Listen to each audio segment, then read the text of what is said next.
Asante Mheshimiwa Mashua, Your Excellency the Deputy President na viongozi wengine wote walioko na kanisa, hamjambo? Muriega mwathani agocwo.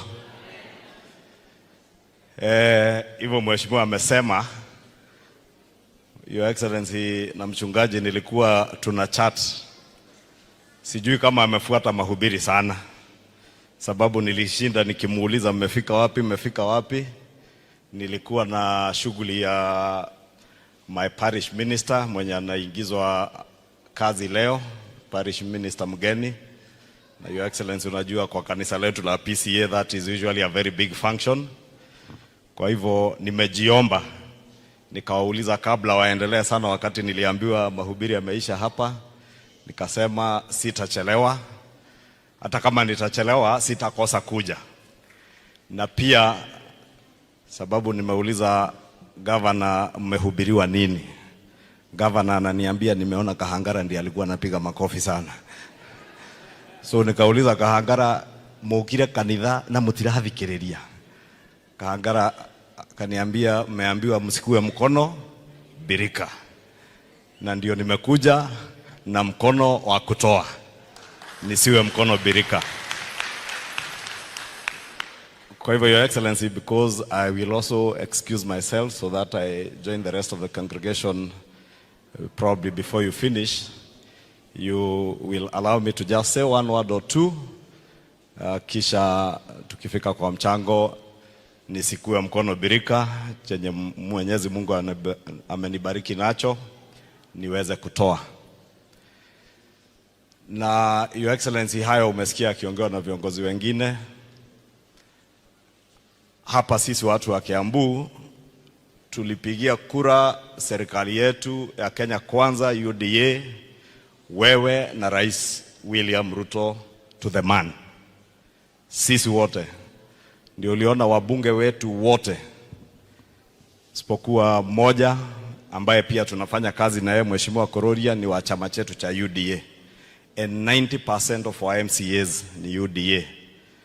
And therefore we have a big stake in the UDA government and ensuring that we support you and the President to attain all the promises and the pledges that we made to the people of Kenya.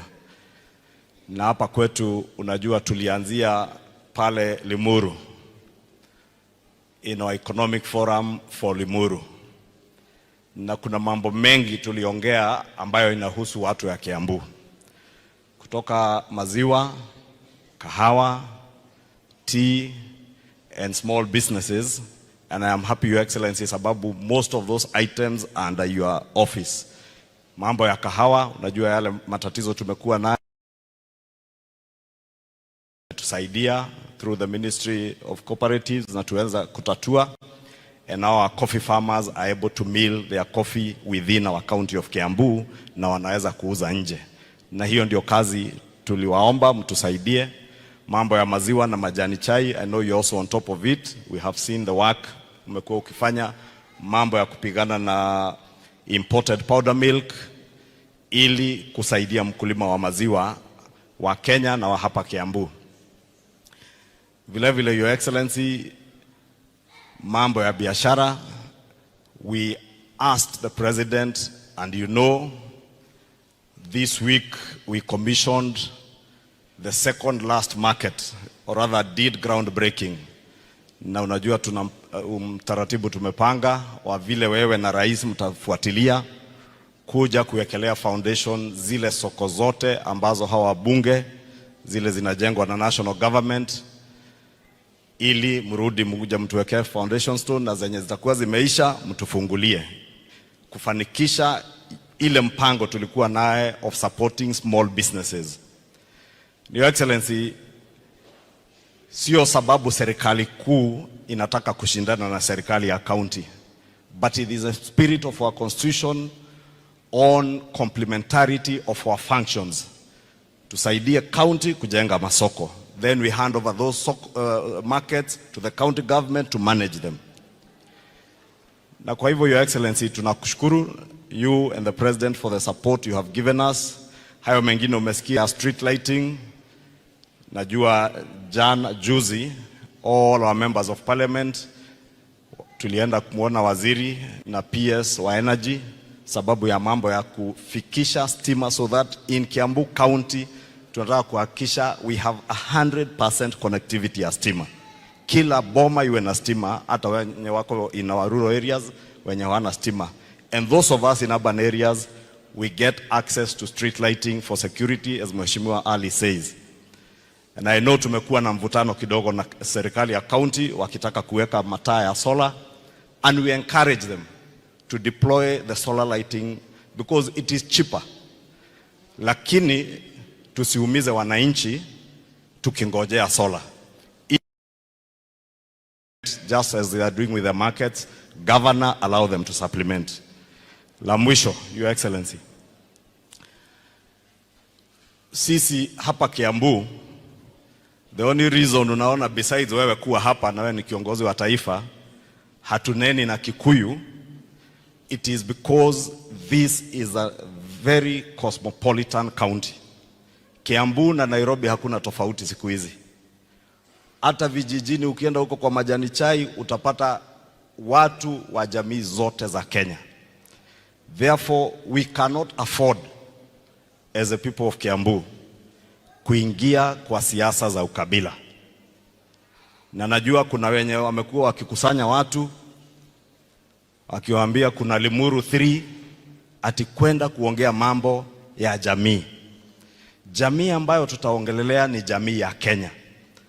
And for avoidance of doubt, Your Excellency, if there is anybody in this country who still has a doubt as to whether the people of Kenya have put ethnic politics behind us, they should just look at the elections of 2022 and they will know that the elections of 2022 were the first and final referendum on ethnic and personality cult politics in our country.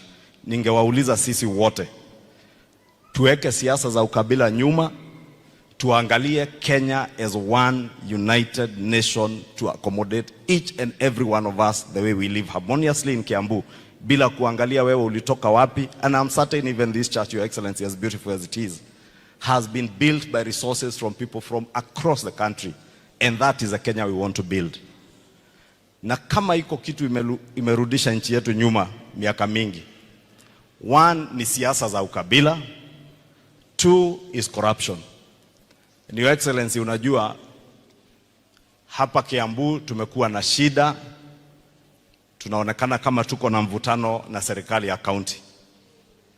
Na najua governor ametuambia mara mingi, nyinyi wabunge fanyeni kazi yenu, muachane na yangu. And I agree with you, Governor. However, on matters touching on accountability, let me say in front of this church and before this church and the people of God, as members of parliament, we have no apologies to demand accountability, both at the national government level and at the county government level. That we shall continue to demand. Some of the issues, Your Excellency, you are talking about have already been pointed out now by the Auditor General, that the counties of Kiambu and Nairobi are leading our country in matters and accountability and misuse of public resources. That must come to an end, and I say that without any fear of contradiction, that we must bring to an end. When we point out those things, we don't point them out because we hate our governor or because we don't want to work with you, Governor. We point them out because it is what we are elected to do, to represent the people, both at the national government level and at the county level. Therefore, bear with us. Na mimi nasema hayo sababu huwa nasema mambo vile yalivyo. Wizi ukikita mizizi,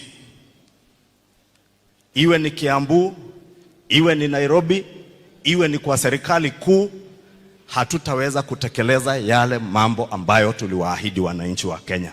And therefore, when we point out what is going wrong in Kiambu, Governor, forgive us, bear with us. That is also part and parcel of our responsibility as leaders.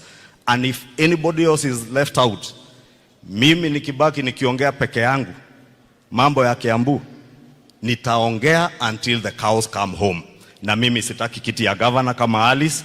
Mimi nilishatangaza yangu tu ni kusema ukweli, sababu mimi ni wa kanisa moja na Rigiji, deputy president wetu. Mungu awasaidie na tuendelee kushirikiana, and may God bless all of us. Bless our county and our country. Thank you and God bless you. Thank you very much, our leader of majority huko Bunge.